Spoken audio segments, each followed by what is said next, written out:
My sister-in-law opened the front door of the house I had paid for, stared at my wrinkled travel clothes, and pointed toward the side gate. "You're early," she said. "The catering entrance is around back." She had never met me in person. She had only seen me once, years earlier, during a blurry family video call that lasted less than 3 minutes, so she didn't recognize the woman standing on the porch with a suitcase, a backpack, and 23 hours of travel still clinging to her clothes. She didn't recognize her husband's younger sister. She didn't recognize the name printed on the deed.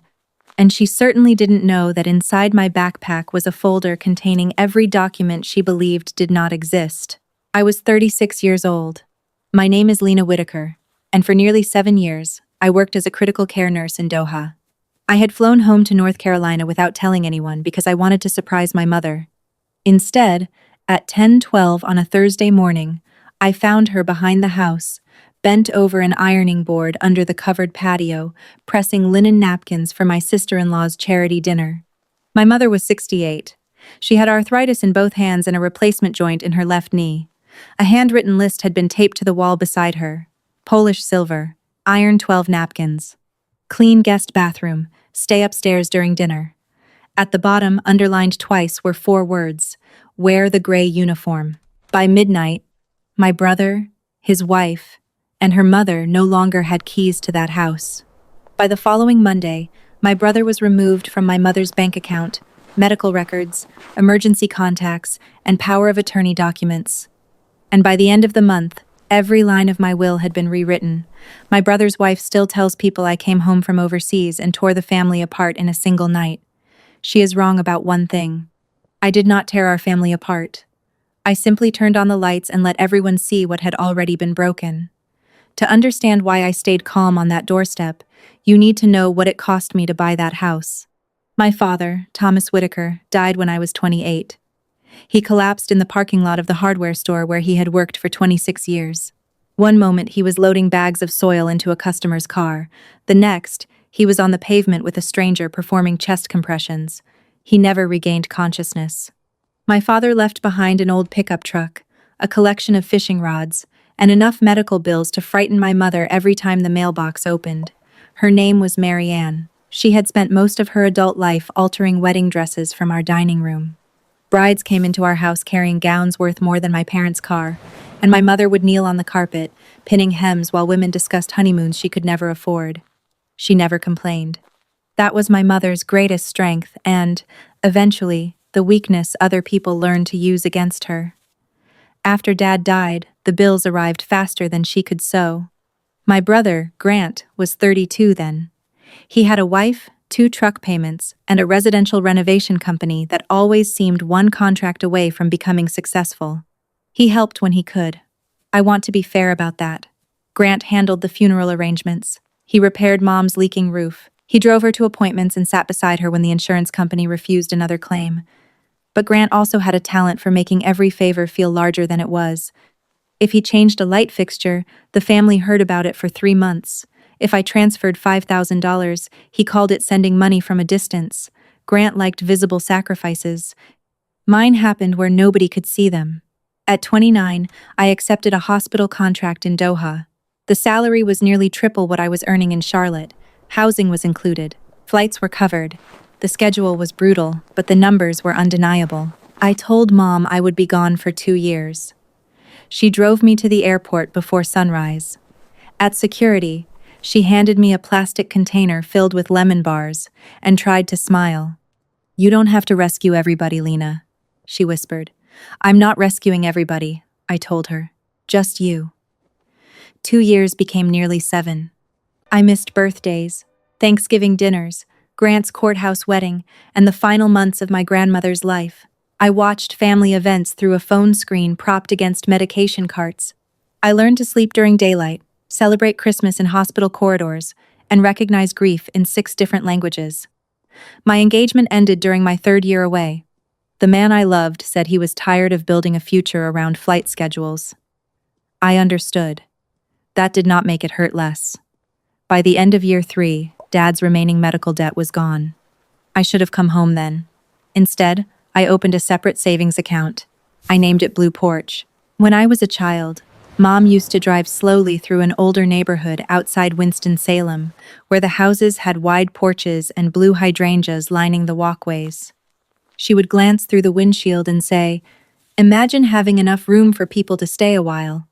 Our own rental house had a cracked concrete step and a backyard that flooded every spring. Mom never asked for anything better, so I decided to give it to her before she could convince herself she did not deserve it. For 4 years, I saved everything I could. I worked holiday shifts.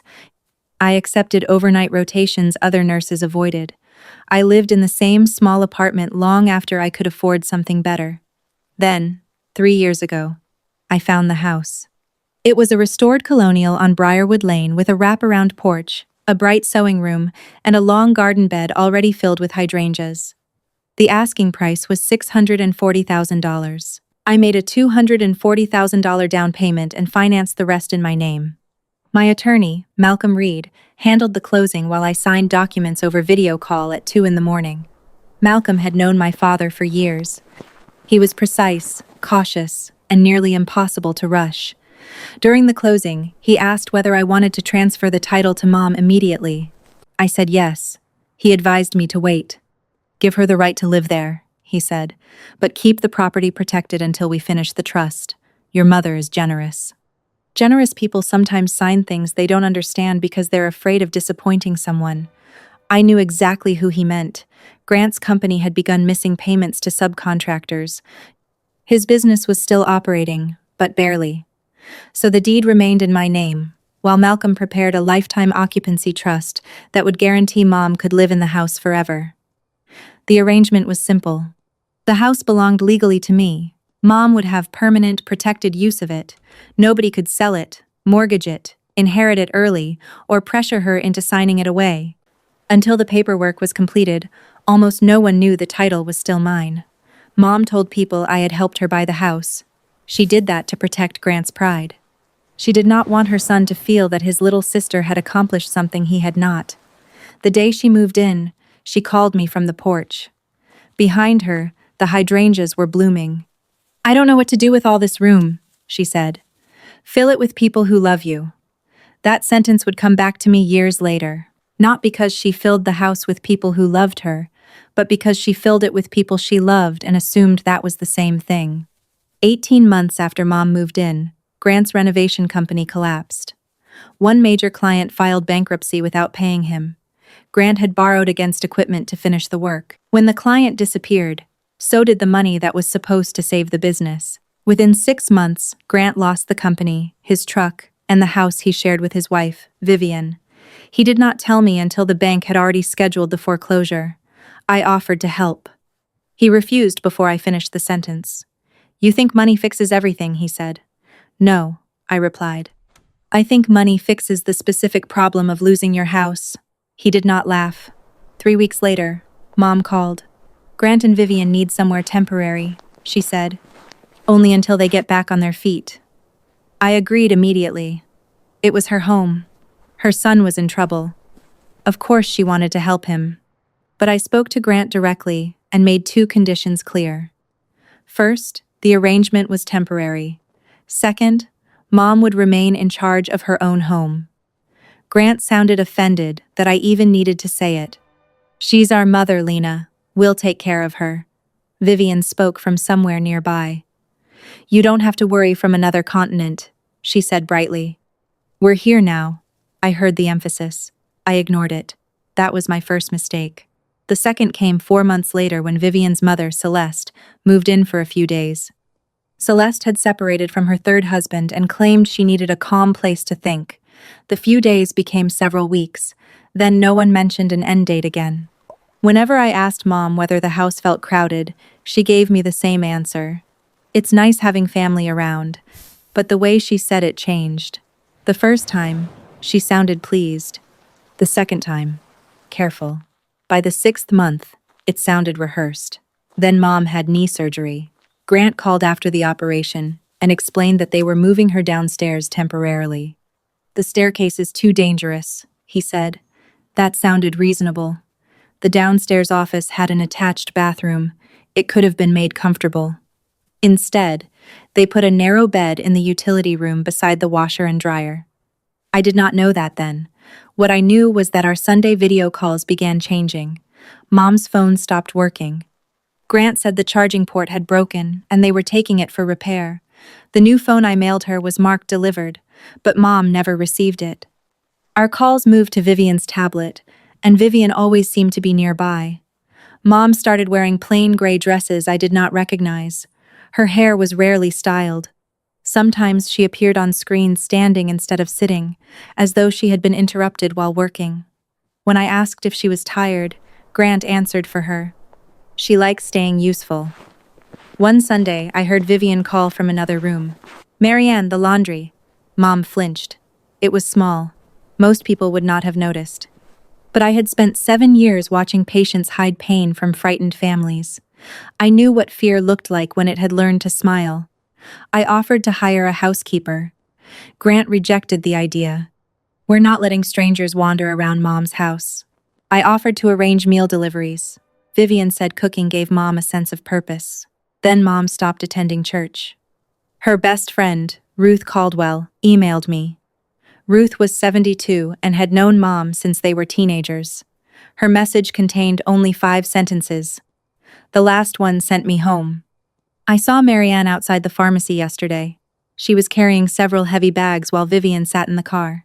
Your mother looked at me as though she wanted to say something, then told me everything was wonderful. Lena, your mother has never been good at lying. That is why I am worried she has started practicing." I read the email during a night shift. At 6 the next morning, I requested emergency leave. At 9, I booked a flight. Before boarding, I called Malcolm. "Is the trust ready?" "It has been ready for 18 months. Then schedule me for Thursday afternoon." "What's happened?" "I don't know yet." That was the truth. I only knew that something inside my mother's house had changed shape. I printed the deed, mortgage statements, closing documents, and the unfinished trust. I packed them in my backpack. Then I flew home without telling anyone. The taxi reached Briarwood Lane at 10:08 Thursday morning. A black luxury SUV sat in the driveway. White rental chairs were stacked beside the garage. A florist's van was parked across the street. I assumed Mom was hosting something. That thought made me happy for almost 4 seconds. Then Vivian opened the door. She wore cream trousers, a silk blouse, and a headset microphone like she was directing a television production. Her eyes moved over my clothes, suitcase, and backpack. "You're early," she said. I smiled slightly. "For what?" "The dinner staff. Didn't the agency tell you to use the side entrance?" I stared at her. She turned and shouted into the house, "Celeste, the extra server is here!" Then she looked back at me. "Go around. Marianne will give you the uniform." The door began closing. I caught it with my hand. "Where is Marianne?" Vivian frowned at the question. "Behind the house. And please hurry. We're already behind schedule." She walked away before I could answer. I stepped into the foyer. The house felt familiar in the way a childhood photograph feels familiar after someone has cut another person out of it. My father's portrait was gone from the entry table. In its place stood a framed photograph of Grant and Vivian. Mom's blue ceramic bowl had been replaced by a silver tray engraved with the words, "The Hartwell Residence." Hartwell was Vivian's maiden name. The walls were covered with new art. The family photographs had been moved to a narrow hallway near the laundry room. I followed the sound of steam hissing through fabric. Behind the house, under the covered patio, my mother stood at an ironing board. A gray dress hung loosely from her shoulders. Her left knee was braced. Beside her was the list. Polish silver. Iron 12 napkins. Clean guest bathroom. Stay upstairs during dinner. Wear the gray uniform. Mom. She froze. The iron remained pressed against the linen until I reached forward and lifted it. She looked at me. For one beautiful second, her face opened. Then she glanced toward the windows. "What are you doing here?" she whispered. "I came home. You should have called." It was not disappointment. It was fear. She pulled me into a quick hug, then released me as if someone might accuse her of wasting time. "You're so thin," she said. "Are you eating?" My mother was standing in a uniform with a list of chores beside her, and she was worried that I had skipped lunch. I touched the brace around her knee. Why are you standing this long? We have guests tonight. Who has guests? Vivian. In your house? Mom's eyes moved toward the kitchen window again. She's been under a lot of pressure. What kind of pressure requires you to dress like an employee? Her mouth tightened. It's only for appearances. Whose appearance? Lena, please. That word told me more than any explanation could have. Please. Not because she needed help. Because she needed me not to cause trouble for the people hurting her. I picked up the chore list. Where is your room? She hesitated. Then she led me inside. We passed the sewing room I had chosen specifically for her. It was now Vivian's office. Mom's antique sewing table had been pushed against the wall and covered with unopened delivery boxes. Upstairs, the master bedroom belonged to Grant and Vivian. Mom's former bedroom belonged to Celeste. The fourth bedroom had been converted into what Vivian called a wellness lounge. My mother slept downstairs in the utility room. Her bed was 6 feet from the washing machine. Her dresses hung from a portable rack. Her medication sat on top of the dryer beside a bottle of stain remover. Her wedding photograph was tucked between 2 boxes because, according to Vivian, personal clutter made the house feel smaller. I stood in the doorway and listened to the washing machine thud against the wall. You've been sleeping here since your surgery? It's easier than the stairs. The downstairs office has a bathroom. Vivian needs that for work. The guest room is upstairs. Celeste has back trouble. And you have a replacement knee? Mom lowered her voice. Grant has had a difficult year. There it was. The answer to every injustice. Grant was embarrassed. Grant was struggling. Grant needed time. Grant had lost so much. Therefore, Mom should lose quietly. On the refrigerator was a whiteboard titled Household Responsibilities. Grant, Maintenance and Financial Oversight. Vivian, Planning and Management. Celeste, Social Coordination. Marianne, Cooking, Cleaning, Laundry, Errands. Under Mom's name was a detailed weekly schedule. Beside the board hung a small envelope labeled House Contribution due on the 3rd. Before I could ask, the garage door opened. Mom's shoulders rose. Grant walked into the kitchen carrying 2 cases of wine. He saw me and stopped. Then his face transformed. Lena. He set down the wine and wrapped me in a hug before I could decide whether to step back. Our international hero finally remembers the way home. The words sounded affectionate. The accusation underneath them did not. You should have told us, he continued. We would have planned something. You seem to be planning plenty. He glanced toward the patio. Vivian entered behind him. She didn't tell me who she was. Grant laughed. You thought she was staff? Vivian gave a small shrug. She was dressed like she'd been traveling. I waited for an apology. None came. Instead, Grant placed his hand on the back of Mom's neck. Did you show Lena her room? Which room is mine? I asked. Silence. Vivian recovered first. We can put you in a hotel. The house is full. The house has 4 bedrooms, and people live in them. I looked at Mom. She stared at the floor. A woman's voice called from the living room. Marianne? I asked for tea. Mom moved immediately. I caught her hand. I'll get it. Celeste was reclining on the sofa in my mother's robe. She looked at me over the rim of a wine glass. You must be the daughter who lives abroad. I must be. I've heard so much. I doubt that. She smiled. Your mother is very lucky. Grant and Vivian have given up so much to care for her. Mom entered carrying the tea before I could stop her. Celeste inspected the glass. No mint? I'm sorry. Never mind. I suppose I'll survive. My mother apologized to a woman wearing her robe, sitting on her furniture, inside a house purchased with 7 years of my life. I wanted to shout. Instead, I asked when dinner began. 7, Vivian said. It's a fundraiser for the Neighborhood Preservation Council. Important people will be here. And Mom? She prefers staying out of the way during formal events. Mom did not look at me. I understood then that the dinner was not an inconvenience. It was an opportunity. Vivian had invited witnesses into the house. All I needed to do was let her perform. At lunch, Vivian set 4 places at the table. Mom's food was placed on a tray. She eats downstairs, Vivian explained. No, I said. She eats here. The room became still. I pulled out the chair beside mine. Mom sat slowly. Grant gave me a warning look. We have routines. So do prisons. Don't start. I haven't started anything. Vivian folded her hands. Everyone contributes here, Lena. Your mother understands that adults don't live for free. The sentence was so absurd that for a moment I thought I had misunderstood it. Free? Grant leaned forward. You send money. We handle reality. What reality? Appointments, repairs, groceries, everything you've been too busy to see. Mom whispered his name. He ignored her. You flew off, built your career, and left us to deal with the daily work. Now you arrive for one morning and start judging. I looked around the table. Grant was angry. Vivian was defensive. Celeste appeared entertained. Mom looked ashamed. Only one person in the room had done nothing wrong, and she was the only one carrying the shame. I stood. I need to go into town. Grant gave a humorless laugh. Of course you do. I took my backpack. Then, while Vivian argued with the florist at the front door, I returned to the utility room and opened Mom's bedside drawer. I was looking for her identification. Instead, I found an application for assisted living.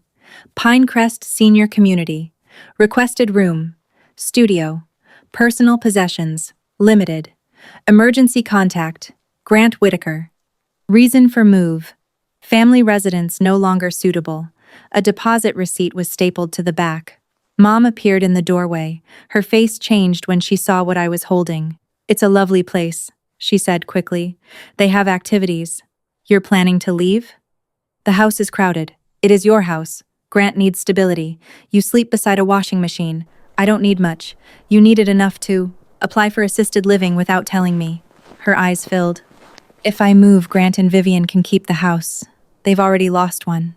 That was when I realized Mom believed the deed had been transferred to her. She believed the property would eventually pass to Grant. She thought sacrificing herself was the cleanest solution. I closed the drawer. Mom, listen carefully. Grant cannot inherit this house from you. She looked confused. Why? Because you do not own it. Her face fell. I took her hands. I own it. I kept the title protected while Malcolm finished your trust. You were always going to have the right to live here forever, but nobody was ever going to take it from you or pressure you into giving it away. For several seconds, she said nothing. Then she sat on the narrow bed. Does Grant know? No. Does Vivian? No. Mom looked toward the ceiling, where footsteps crossed the floor above us. For the first time that day, something besides fear entered her expression. Not anger, relief. I knelt in front of her. Tell me about the envelope on the refrigerator. She resisted for less than a minute. Then the story came out. After her surgery, Grant had added himself to her checking account to help with bills. Every month, the day after her Social Security payment arrived, he transferred $700 into an account he controlled. He called it her household contribution. Vivian had also opened a department store card using Mom's information. Mom knew about the card but had been told it was only for household emergencies. The balance was nearly $5,000. Most of the charges came from clothing stores, restaurants, beauty treatments, and the florist preparing that evening's fundraiser. Vivian's party had been financed partly through my mother's credit. Why didn't you call me? Mom twisted her wedding ring. You had patience. I always have patience. And Grant said you would come home angry, lose your contract, and blame yourself. He was right about one part. I stood. We're going to the bank. The dinner can continue without polished silver. At the bank, the statements confirmed everything. $700 left Mom's account every month. Additional withdrawals appeared at gas stations, restaurants, and home improvement stores. The credit card balance was $4,860. A bank employee remembered Mom attempting to remove Grant months earlier. Grant had told her he needed to be present. That was false. He had simply convinced her it was true. We opened a new account. Her benefits were redirected. Her passwords were changed. The old account was restricted while the disputed charges were investigated. Then the banker asked whether Mom wanted to update her financial power of attorney. What power of attorney? I asked. Grant had brought documents to the rehabilitation center 2 days after Mom's surgery. She remembered signing something while taking prescription pain medication. She thought it allowed him to speak with insurance companies. Instead, it gave him broad control over her financial affairs. We called Malcolm from the bank. His voice changed when I explained. "Bring her here now." At 2:52, Mom and I entered his office. At 3:06, Malcolm began dismantling every trap Grant had built. The old power of attorney was revoked. A new healthcare directive was signed with Mom fully alert. Grant was removed as medical proxy. The house was transferred into the completed trust. Mom received an irrevocable lifetime right to occupy it. No sale, loan, transfer, or eviction could occur without the protections written into the trust. Then I changed my will. The previous version divided my estate between Mom and Grant. The new version left everything to Mom during her lifetime. After her death, the remaining estate would fund a scholarship for nursing students who had cared for elderly parents. Grant's name appeared nowhere. Finally, Malcolm drafted 2 sets of documents. The first was a formal demand for repayment of the money taken from Mom. The second was a voluntary surrender agreement. Grant, Vivian, and Celeste could leave that night, return their keys, sign a repayment plan, and arrange supervised collection of anything left behind, or we could begin formal legal proceedings using the bank records, unauthorized credit charges, coerced documents, and Mom's testimony. "They may refuse to leave," Malcolm warned. "Then we follow the law. And tonight, I give them the choice in front of witnesses." Malcolm leaned back. "What witnesses?" Vivian invited them to dinner. For the first time that afternoon, he smiled. On the drive home, Mom received a text. It was from Vivian. "Guests at 7. Be dressed and upstairs by 6:45. Do not use the front staircase once they arrive." Mom read it twice, then she handed me the phone. I asked her one question. "Can you stand beside me tonight while I tell them?" She stared out the window. "I don't know. I will not do this over you. They have made enough decisions for you." She looked down at her hands. "I'm embarrassed." "You have nothing to be embarrassed about." I let it happen. "No." They made each step small enough that saying no felt cruel. She turned toward me. "What happens afterward?" "You sleep in your own bedroom." A faint smile appeared. "That sounds nice." When we returned, Vivian was waiting in the foyer. "Where have you been?"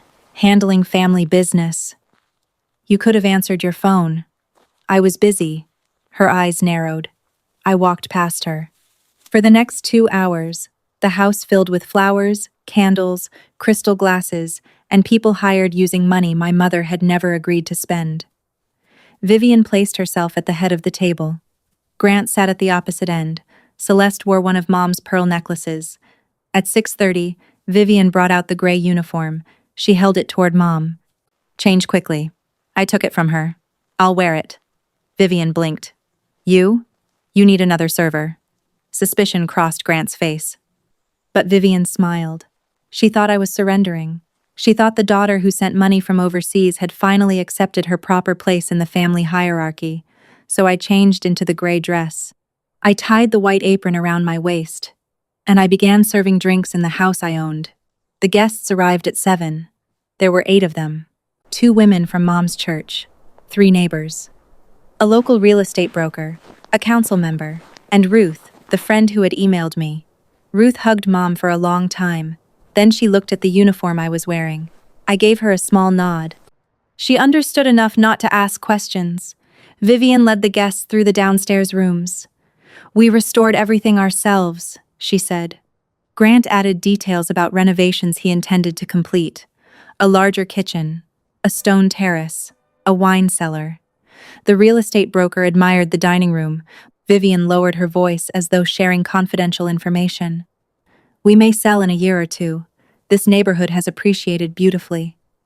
Mom's fingers tightened around her water glass. One of the church women asked whether Mom planned to move with them. Vivian laughed. "Marianne is flexible. She's happiest wherever she can be useful." Celeste raised her drink. "She came with the house." Several guests laughed uncertainly. Ruth did not. Dinner began. I poured wine and carried plates while Vivian described herself as the person who had saved the family. She talked about taking in an aging widow. She talked about giving Mom structure. She talked about how difficult it was to manage a large home while supporting Grant through his professional setback. My mother sat near the end of the table, wearing an old blue dress instead of the uniform. That small act of rebellion made Vivian glance at her repeatedly. During the main course, Grant stood and tapped his glass. I want to say something about family. I continued clearing plates. Grant looked directly at me. Family is not the person who sends a check and calls once a week. Family is the person who stays. The person who handles the hard days, the appointments, the messes, and the responsibilities nobody sees. Vivian smiled. Celeste raised her glass. Grant continued. Some people build impressive lives far away, but the people under this roof know who truly kept this family together. My mother's face went pale. He lifted his glass. To the ones who stayed. Vivian and Celeste echoed him. Ruth placed her glass on the table without drinking. Then Mom stood. Her chair moved softly against the floor. Grant looked annoyed. Sit down, Mom. No. The word was quiet, but everyone heard it. Grant's expression changed. Mom's hands trembled at her sides. You did not keep me together, she said. You made me smaller so you could feel larger. The silence that followed seemed to press against the windows. Vivian recovered first. Marianne, you're emotional. I am clear. Sit down before you embarrass yourself. That was my cue. I untied the apron, folded it, and placed it across the back of Vivian's chair. Then I removed the folder from my backpack. Before Grant finishes his toast, I said, I'd like to add something. Grant stared at the folder. What is that? I placed the first document on the table. A deed. Vivian rolled her eyes. We know what a deed is. Then perhaps you can tell everyone whose name is on this one. Grant's jaw tightened. This is Mom's house. No, it is Mom's home. There is a legal difference. I pushed the document toward him. Read the owner's name. He did not touch it. So the real estate broker leaned forward and read the first page. Her eyes moved toward me. Lena Whitaker, she said. The room changed. Vivian looked at Grant. Grant looked at Mom. Celeste's hand went automatically to the pearl necklace around her throat. I spoke calmly. I purchased this property 3 years ago. The down payment was mine. The mortgage is mine. Every payment has come from my account. Vivian shook her head. That's impossible. It is recorded with the county. Grant finally picked up the deed. He read it once. Then again, you told us it was hers. I told you I bought Mom a home. You lied. No, you assumed. I placed the trust beside the deed. As of 4 o'clock this afternoon, Mom has a legally protected right to live here for the rest of her life. This house cannot be sold around her, borrowed against, or treated as anyone's future inheritance. Vivian's voice sharpened. We live here. You were allowed to stay temporarily. This is our home. You converted my mother's bedroom into your bedroom. You put her beside the washing machine. You charged her for the privilege. That does not make you homeowners. Grant stood. Take this conversation somewhere private. No. My answer stopped him. You built this performance for an audience.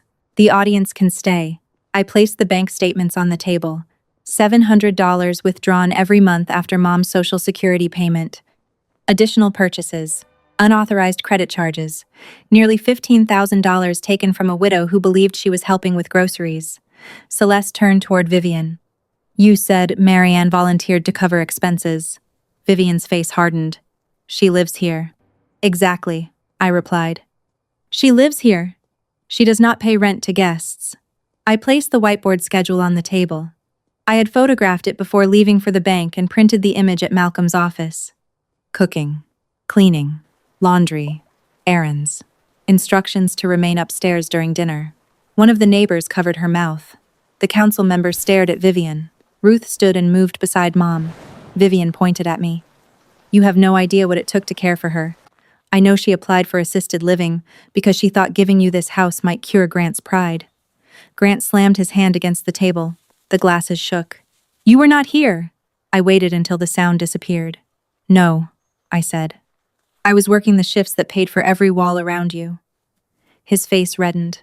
You think you're better than us. No. I think Mom deserved better from us. He opened his mouth. I raised one hand. I am not finished. From the folder, I removed the voluntary surrender agreement and the repayment plan. You have two paths. Vivian laughed once, but there was no confidence in it. You cannot throw us onto the street. I am not doing that. I am offering you a documented departure. I placed the papers in front of them. You return the keys, sign the repayment schedule, and leave voluntarily tonight. Anything you cannot take can be collected later through an appointment. And if we refuse? Grant asked. Then Malcolm begins formal proceedings tomorrow. The bank continues its investigation. Mom reports the unauthorized charges and the documents you had her sign while she was medicated. Every future conversation happens through attorneys. The church women looked at Grant. He looked away. I turned toward Vivian. You told me this morning to use the staff entrance. Her eyes narrowed. You didn't tell me who you were. That is not the defense you think it is. You believed I was an employee, so you treated me with contempt. Then you sent me to find my 68-year-old mother ironing your napkins in a uniform. Vivian's face flushed. She likes helping. Mom spoke from beside Ruth. No, Vivian. I was afraid to stop. That sentence destroyed the last defense in the room. Grant sat down. His shoulders collapsed. For the first time that evening, he looked less like an angry man and more like the frightened boy I remembered. I lost everything, he said. The guests remained silent. Grant stared at the deed. The company, the house, the trucks. I came here, and for a while people still treated me like I was running something. So you ran, Mom, I said. He closed his eyes. I needed time. You had 16 months. Vivian turned on him. Don't sit there acting like this was all me. I didn't say it was. You told me the house would be yours eventually. Grant looked at her. You made the schedule. You collected the money. You used the card. You gave me the card. Their alliance collapsed in less than 30 seconds. Every secret arrangement became a weapon. Every shared lie suddenly belonged to the other person. Mom watched them quietly. Then she removed Celeste's hand from the pearl necklace around her neck. Those were my mother's, Mom said. Celeste's face went blank. Slowly, she unclasped the pearls and placed them on the table. The guests began leaving. Each of them stopped beside Mom. Some hugged her. Some apologized for not noticing. The real estate broker squeezed my shoulder and whispered, "Keep copies of everything." Ruth stayed. Of course, she stayed.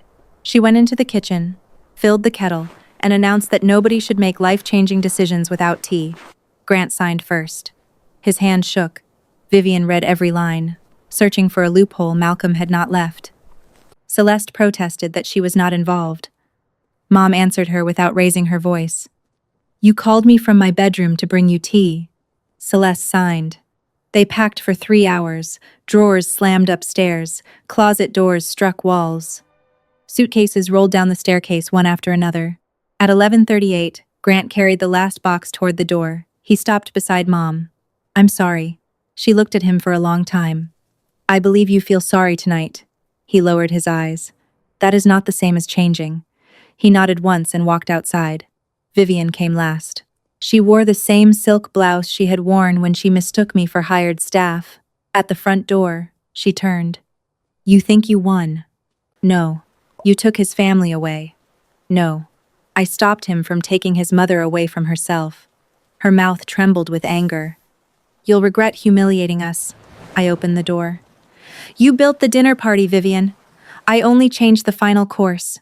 She left without answering. At 11:56, Grant placed 3 sets of keys on the entry table.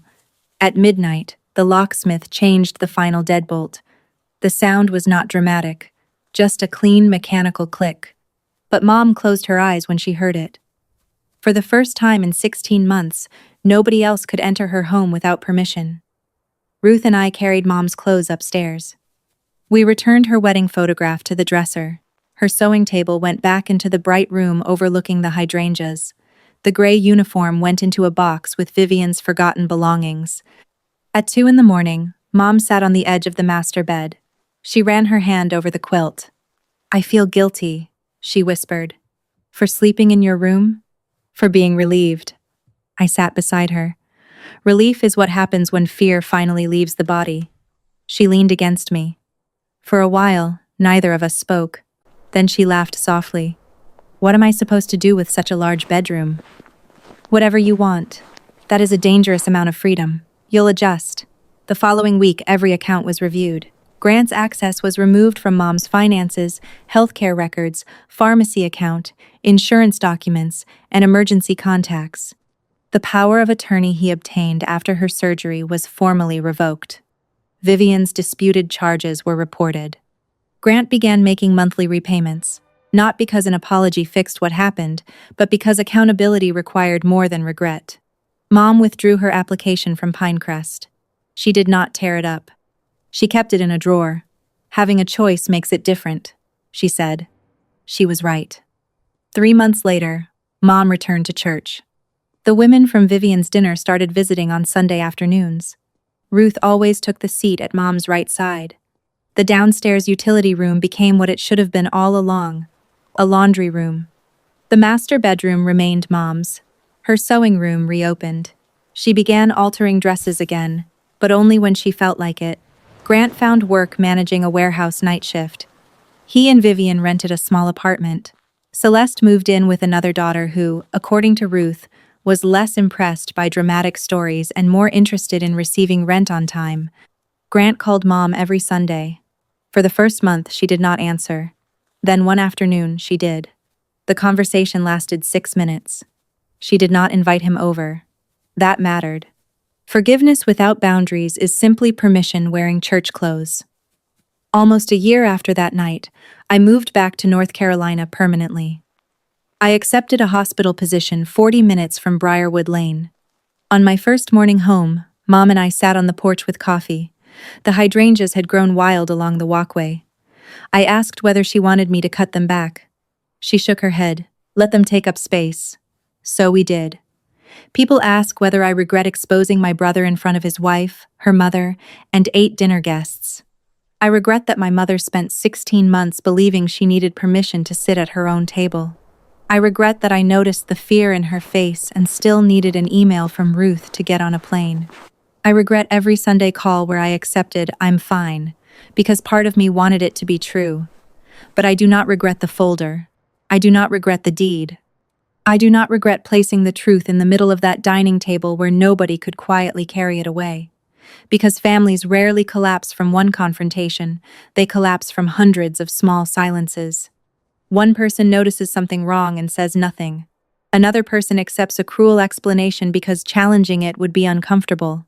A parent gives up one room, then one account, then one decision at a time. Eventually, the person being erased begins helping with the erasing. That is what almost happened to my mother. Grant thought showing up gave him ownership. Vivian thought acting like the lady of the house made her one. Celeste thought age entitled her to be served by someone older and kinder. And I believed paying the mortgage meant my mother was protected. We were all wrong. A home is not protected because the right person bought it. It is protected when the right person is willing to stand in the doorway. My father once told me, "Your mother will give away the chair she is sitting in if someone tells her they are tired." For years, I thought generosity was something noble people simply possessed. Now I understand that generosity needs guards, it needs documents, it needs witnesses. Sometimes it needs a new lock at midnight. Grant has repaid almost half the money. He and Vivian are still married, although I am told they disagree about whose fault that night was. He has apologized to me twice. I told him my apology is not the one that matters. Mom has not forgiven him completely. She may someday. That decision belongs to her now. Every decision does. Last spring, Grant came to the house for the first time since he left. Mom invited him for coffee on the porch, not inside. He stared at the hydrangeas and said they had become too large. Mom smiled. No, she told him. They finally stopped being trimmed for other people. I watched my brother understand that she was not talking about flowers. He drank his coffee. He left before sunset. And Mom locked the door behind him herself. Not because she hated him. Because love is not the same as access. That was the lesson all of us should have learned sooner. The house on Briarwood Lane still has a wide porch, The sewing room windows remain open on warm afternoons. My father's photograph is back in the foyer. Mom's wedding china is used whenever she wants, not when someone needs to impress strangers. And beside the front door is a small silver tray holding 2 keys. One belongs to Mom, the other belongs to me. Nobody else receives one simply because they share our blood. Family can knock like everyone else.